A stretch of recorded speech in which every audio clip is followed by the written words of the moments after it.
Mbeba ilikuwa gari ya mtu yake, iliorganiziwa na manager wake wa CDF. Sasa hii tension yetu mnaleta Kenya ni kwa nini?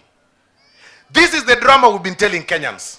Hata hizi abductions zote mlikuwa mnasikia in the previous in recent months, most of them zimepangwa na huyu jamaa wa Wamunyoro anaitwa Gachagua. I am telling you, interest ya huyu mtu ni kuhakikisha ya kwamba Kenya haina amani, Kenya ianze vita mapema, Kenya ianze kukosana.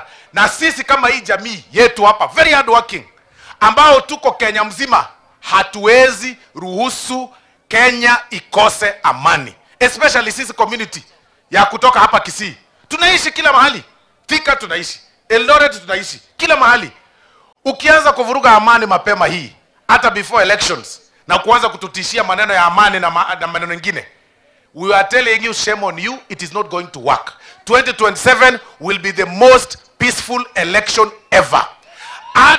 Hata muweke drama namna gani, kwa sababu na mimi naambia wale wabunge ambao wanatembea na mheshimiwa wa Munyoro, mkuwe very careful. Huyu mtu ambaye anawaambia mjifanye abduction, atawaua akuja kusema ni serikali. I am telling you, huyu mtu anafanya drama, anasema kwamba wewe enda ulale kwa kahawa. Mara saa zingine unasema serikali inanipanga kuniua. Wewe sasa, wewe hata ukionekana akili ilikufa, sasa wewe unauliwa na nani? Ni mwili tu inatembea. Hakuna mtu wako na haja na wewe. Sasa tunaambia wale wabunge ambao wanatembea na huyu jamaa ya kwamba mjichunge.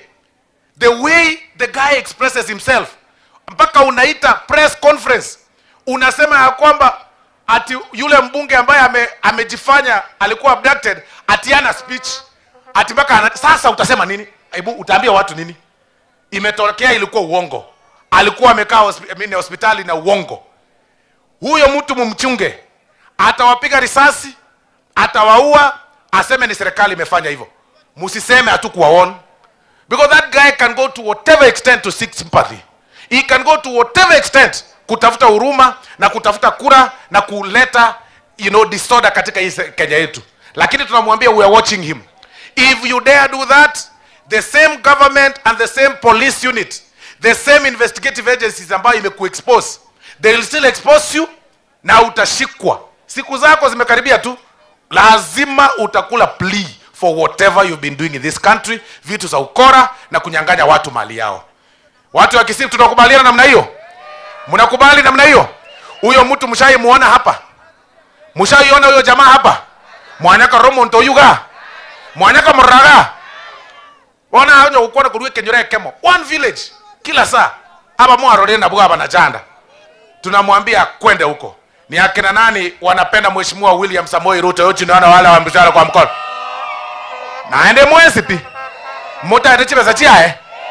Toba atichiba siae. Yani ukaite chigo isanero mubuko na kioko lilo mubuko wanaiga. Eti aye nechi nyinge. Kwa hayo machache, Mungu awabariki mheshimiwa Janda.